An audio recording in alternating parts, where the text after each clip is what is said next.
معروف اعتراض یہ ہے کہ اگر یزید واقعتاً فاسق تھا تو حضرت امیر معاویہ رضی اللہ تعالیٰ عنہ نے اپنی زندگی میں اس کو ولی عہد کیوں مقرر کیا؟ کیا کاتب وحی پیغمبر صلی اللہ علیہ وسلم کے برادر نسبتی صحابی رسول امیر المومنین ایک فاسق آدمی کو، بد کردار انسان کو اپنی زندگی میں اپنا ولی عہد اور جانشین مقرر کر سکتے ہیں؟ یہ بہت معروف اعتراض ہے، اچھی طرح ذہن نشین فرما لیں۔ جواب نمبر 1، حضرت امیر معاویہ رضی اللہ عنہ کی زندگی میں یزید کا فسق اور فجور اس حد تک ظاہر نہیں ہوا تھا کہ جس طرح اس کے بعد کے واقعات نے بتایا کہ اس کا فسق کھل کر سامنے آیا۔ جن روایات سے ظاہر ہوتا ہے کہ یزید حضرت معاویہ رضی اللہ عنہ کی زندگی میں ان حرکتوں کا عادی تھا اور فاسق تھا، وہ روایات ضعیف ہیں۔ اگر وہ روایات درست مان بھی کی جائیں تو پھر بھی یزید ولی عہد بننے تک ایسا کھلم کھلا بد کردار نہیں تھا جس طرح اس نے ولی عہد بننے کے بعد اور حضرت امیر المومن رضی اللہ تعالیٰ عنہ کی بطور خاص وفات کے بعد جو اس نے کام کیے اس طرح نہیں تھے پہلے۔ ظاہر ہے جب آپ نے ان کو ولی عہد مقرر کیا تو وہ ایک خلیفہ وقت اور صحابی رسول کا بیٹا تھا، اور اس کے ظاہری حالات اور انتظامی صلاحیتوں کی بنا پر یہ رائے قائم کرنے میں پوری گنجائش تھی کہ وہ خلافت کا اہل ہے اور اس کو ولی عہد مقرر کیا جا سکتا ہے، اور یہی جلیل القدر بعض صحابہ کرام بھی رائے رکھتے تھے۔ امیر معاویہ رضی اللہ تعالیٰ عنہ کی بھی یہی رائے تھی۔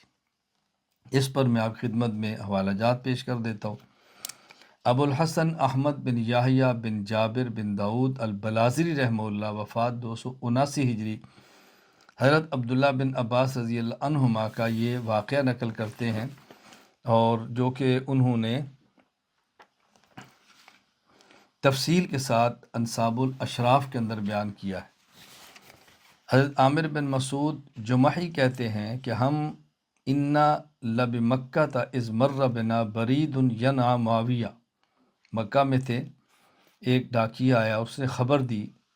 حضرت معاویہ رضی اللہ عنہ کی وفات کے بارے میں۔ فنہضنا الی ابن عباس و بمکہ وعنده جماعۃ وقد وضعت المائدہ ولم یؤت بالطعام، ہم حضرت ابن عباس رضی اللہ عنہ پاس حاضر ہوئے، آپ کے پاس اور بھی لوگ موجود تھے، دسترخوان لگا دیا گیا، ابھی تک کھانا آیا نہیں تھا۔ ہم نے کہا یا ابا العباس، ہم نے کہا جاء البرید بموت معاویہ فوجم طویلا ثم قال، ہم نے ان کی خدمت میں عرض کیا کہ ابھی ڈاکیے نے آ کر حضرت امیر معاویہ رضی اللہ تعالیٰ عنہ کی وفات کے بارے میں خبر دی ہے۔ تو حضرت کافی دیر تک خاموش رہے، اور اس کے بعد آپ نے فرمایا اللہم اوسع لمعاویہ اما واللہ ما کان مثل من قبلہ ولا یاتی بعدہ مثلہ، اے اللہ حضرت امیر معاویہ کی قبر کو وسیع فرما دے، حضرت امیر معاویہ کی قبر کو کشادہ فرما دے، جو ان سے پہلے خلفاء تھے ان کی طرح تو وہ نہیں تھے، لیکن ان کے بعد اب ان جیسا بھی کوئی نہیں آئے گا۔ وَإِنَّ ابْنَهُ يَزِيدَ لَمِن صَالِحِي أَهْلِهِ، ان کا بیٹا یزید ان کے اہل و عیال میں سے صلاحیت رکھتا ہے۔ فَالْزِمُوا مَجَالِسَكُمْ وَآتُوا طَاعَتَكُمْ وَبَيْعَتَكُمْ، لہٰذا تم اپنے گھروں میں رہو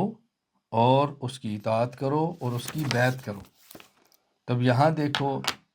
صحابی رسول کس طرح اس کے بارے میں فرما رہے ہیں، کیوں؟ اس کا معنی یہ ہے کہ ابھی تک اس کا فسق کھلا ہوا نہیں تھا، تو ابن عباس رضی اللہ تعالیٰ عنہ کو اس کے بارے میں یہی رائے قائم فرما رہے تھے۔ اس حدیث کی بنیاد پر ایک اشکال آتا ہے، وہ یہ کہ دیکھیں حضرت عبداللہ بن عباس رضی اللہ تعالیٰ عنہما اس کو فرما رہے لمن صالحی اہلہی، کہ یہ صالح تھا، تو فاسق اور فاجر کیسے ہوا؟ ابن عباس اس کو صالح فرما رہے ہیں۔ جواب ذہن نشین فرما لیں، یہ اس وقت کی بات ہے جب حضرت امیر معاویہ رضی اللہ تعالیٰ عنہ فوت ہوئے ہیں، یعنی ان کی وفات کے وقت تک اس کا فسق کھلا ہوا نہیں تھا، یہ اس وقت کی بات فرما رہے ہیں۔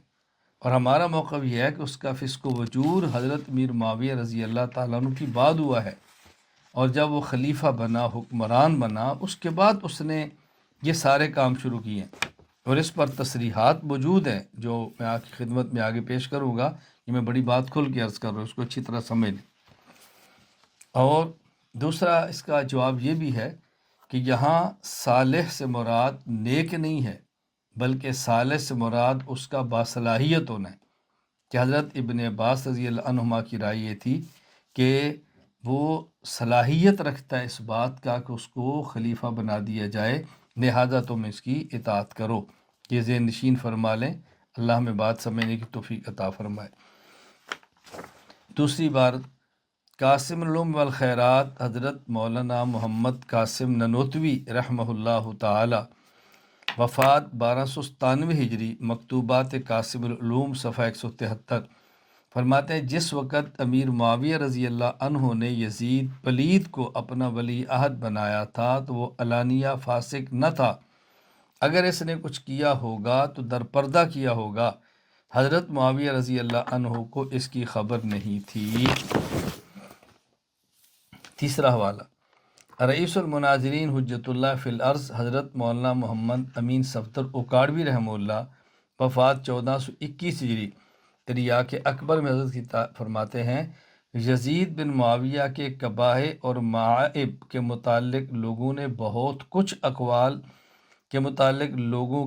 کچھ اقوال پائے جاتے ہیں، لیکن بین الافراط و تفرید یہ چیز معلوم ہوتی ہے کہ جس دور میں یزید کا انتخاب اور نامزدگی کی گئی، اس دور میں اس کے مفاسد اور قبائح علانیہ طور پر موجود نہ تھے۔ تو جواب نمبر 1 کا خلاصہ کیا ہے کہ جب حضرت میر معاویہ رضی اللہ تعالی عنہ نے اس کو ولی عہد بنایا، ابھی اس کا فسق و فجور کھلا اور علانیہ نہیں تھا۔ یہاں یہ بات نشین فرما لیں کہ ہمارے اسلاف کی اب یہ عبارات بتاتی ہیں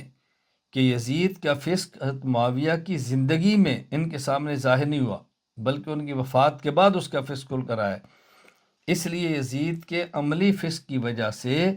حضرت امیر معاویہ رضی اللہ تعالی عنہ کو برا بلا نہیں کہہ سکتے، اور حضرت امیر معاویہ رضی اللہ تعالی عنہ کے صحابی رسول ہونے کی بنیاد پر یزید کو صالح نہیں کہہ سکتے۔ دوسرا جواب، یہاں یہ واضح نشین فرما لیں کہ خلافت کے لیے بنیادی طور پر 2 چیزیں ہیں، نمبر 1 تقوی، نمبر 2 تدبیر۔ اگر کسی ایک ہی شخص میں تقوی بھی ہو اور تدبیر بھی ہو، انتظامی صلاحیت ہو، وہ خلیفہ بنے گا۔ لیکن اگر 2 شخص ہوں اور خلافت کے دعوے دار ہوں، یا 2 شخصوں میں سے کسی ایک کا انتخاب کرنا ہو، ان میں سے ایک میں تقوی غالب ہو اور انتظامی صلاحیتیں ہوں لیکن مغلوب ہوں، اور کسی ایک کے اندر انتظامی صلاحیت غالب ہو اور اس کے اندر تقوی مغلوب ہو، تو ان میں سے خلیفہ کس کو بنایا جائے؟ اس میں صحابہ کرام رضی اللہ عنہ مجمعین کی آراء مختلف ہے، یہ اجتہادی مسئلہ ہے۔ بعض صحابہ کرام کی رائے یہ تھی چونکہ اس نے خلیفہ بننا ہے، انتظامات سنبھالنے ہیں، تو اس کی انتظامی صلاحیتوں کو دیکھیں، اور بعضوں کی رائے یہ تھی کہ چونکہ اس نے امیر المومنین بننا ہے، خلیفہ مسلمانوں کا بننا ہے، لہٰذا اس کے اندر تقوی کو دیکھیں، تو اختلاف ہو گیا۔ تو بعض کی رائے یہ تھی کہ اگر انتظامی صلاحیتیں غالب ہیں اور تقوی مغلوب ہے تو خلیفہ اس کو بنایا جائے۔ یہی رائے حضرت امیر معاویہ رضی اللہ تعالیٰ عنہ اور بعض صحابہ کرام کی تھی، اور بعض کی رائے یہ تھی کہ نہیں،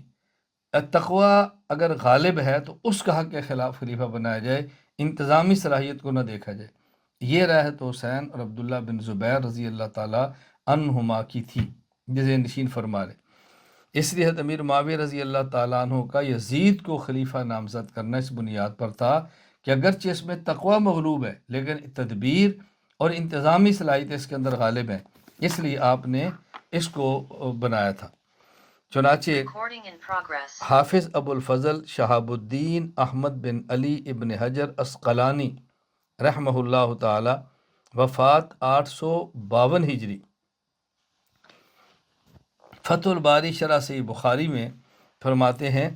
فَكَانَ رَأْيُ مُعَاوِيَةَ رضی اللہ عنہ فی الخلافت تقدیم الفاضل فی القوت والرأی والمعرفت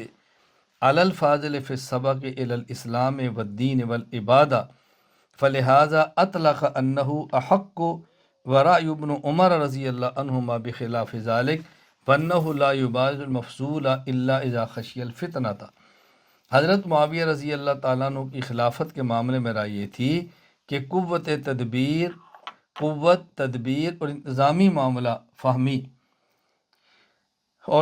فہمی میں ماہر شخص کو اس شخص پر ترجیح حاصل ہے جو قبول اسلام میں سبقت، دین دار و عبادت گزاری میں فضیلت رکھتا ہو۔